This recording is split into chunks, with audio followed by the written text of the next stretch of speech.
Hello everyone. आज मैं फिर से अवेलेबल हुआ हूँ। आपके जो दिसंबर में यूजीसी नेट के एग्जाम्स हुए हैं उसमें पेपर टू साइकोलॉजी को लेकर, ठीक है।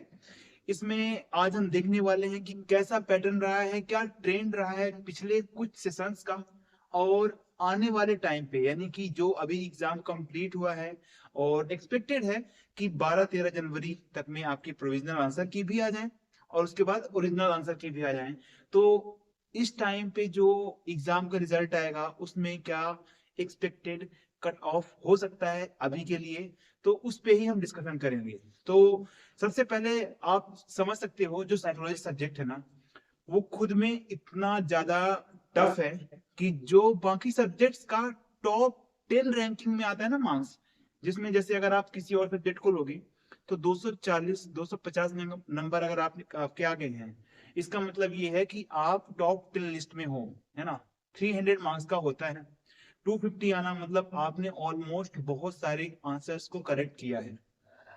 और यहाँ साइकोलॉजी में आपका 248 मार्क्स अनरिजर्व कैटेगरी के लिए मिनिमम कट ऑफ है। समझ पा रहे हो आप आपके लिए कितना डिफिकल्ट होता है कि आप कोई भी गलती कर ही ना पाओ। मतलब आप अपने सब्जेक्ट में तो मास्टर हैं ही, पेपर 1 को भी आपने बहुत अच्छे से किया होगा। तो ये तो नहीं कह सकते कि आपके लिए पेपर इजी बनाया गया है। ये जरूर कह सकते हैं कि साइकोलॉजी वाले जो स्टूडेंट्स हैं उन्होंने मेहनत बहुत जम के की है। देखिए, आप देखते हैं कि आज का जो ये टेबल है, एक बार ये आपको स्क्रीन पे दिख रही होगी।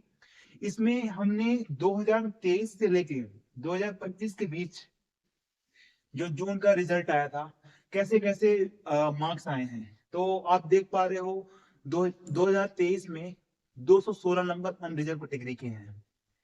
2024 में 2025 में अलग अलग सेशन में आप देख पा रहे हो ये जो डिफरेंस है हर बार बढ़ता जा रहा है, 216 से 248 तक के बीच में। और बस वही 10-10 नंबर का ही मार्जिन है जो अलग अलग कैटेगरीज को उसका बेनिफिट मिल पा रहा है। और अगर आप हम बात करें कि इसमें से कौन सी वो यूनिट्स हैं जो कि ज्यादा इंपॉर्टेंट है, ज्यादा वेटेज है, तो इसमें से आपकी यूनिट 2 से अगर हम स्टार्ट करें, यूनिट 2 है, यूनिट 3, 4, 5, 7, ये वो मोस्ट इंपॉर्टेंट वेटेज वाली यूनिट्स हैं जिन पे अगर आपने अच्छे से कमांड पा ली तो आपके लिए ये जो मिनिमम मार्क्स हैं कट ऑफ के लिए, चाहे वो अनरिजर्व कैटेगरी के लिए हो और चाहे वो रिजर्व कैटेगरी के लिए हो, कठिन बात बिल्कुल भी नहीं होगी। तो अब हम एक बार देख लेते हैं कि वो कौन से इंपॉर्टेंट यूनिट्स हैं और कितने कितने मार्क्स का वेटेज रखते हैं प्रीवियस जो एग्जाम्स हुए हैं उस ट्रेंड के अकॉर्डिंग। तो आप देख पा रहे हो यूनिट 2 है रिसर्च मेथोडोलॉजी एंड स्टैटिस्टिक्स, जिसमें से करीब 15 से 18 सवाल बनते हैं लगभग लगभग। और फिर आपका रिसर्च के बाद आता है यूनिट 3, जिसका नाम है साइकोलॉजिकल टेस्टिंग। इसमें टेस्ट कंस्ट्रक्शन है ना, और टेस्टिंग के टाइप्स, इससे जुड़े हुए इंपॉर्टेंट सवाल आते हैं, करीब 15 से 20 इसमें भी आते हैं। ऐसे ही आपका यूनिट 4 है जो कि पूरी तरह से आपका बायोलॉजिकल बेसिस ऑफ बिहेवियर है ना, जिसमें न्यूरॉन्स हैं, ब्रेन्स हैं, इससे जुड़े हुए इंपॉर्टेंट क्वेश्चंस आते हैं। फिर आपका आता है यूनिट 5, कॉग्निटिव साइकोलॉजी, है ना, जिसमें आपकी लर्निंग है, मेमोरी मॉडल्स हैं, मेथड्स हैं, इन सब से जुड़े हुए 20 से 25 क्वेश्चंस आते हैं। तो आपने देख लिया है ये सारे वो क्वेश्चंस हैं, ये सारे वो यूनिट्स हैं जो बहुत इंपॉर्टेंट हैं, ध्यान देने लायक। तो अगर आपने इन पर अच्छी कमांड पा ली एज अ बिगिनर, अगर आप अभी शुरू कर रहे हैं साइकोलॉजी पढ़ना, या फिर हालांकि आपने मास्टर्स कर ली है, आपने 1-2 अटेम्प्ट दे दिए हैं, तो अगर आप इनको प्रैक्टिकली और साथ में आपका थ्योरेटिकली आपने पोर्शन कवर किया है तो आसानी होगी आपको ज्यादा से ज्यादा नंबर्स लाने के लिए। तो ये तो रहा अभी तक के कट ऑफ और जो इम्पोर्टेंट क्वेश्चंस थे और इम्पोर्टेंट यूनिट्स थे उसके लिए एक बेसिक सा एनालिसिस।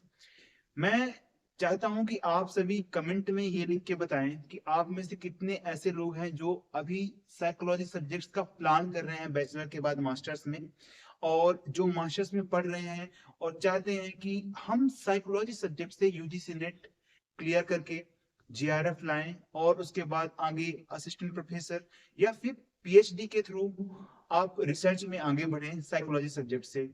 तो जिसको भी ऐसा लगता है कि एक बार साइकोलॉजी का जो कोड है 004, है ना, यूजीसी नेट की तरफ से, हम इसको पूरी तरह से डिकोड करें और जानें कि पूरा कंप्लीट सिलेबस क्या है, उसमें हम क्या स्ट्रेटजी डेवलप कर सकते हैं, कम से कम टाइम में बेहतर कर सकते हैं।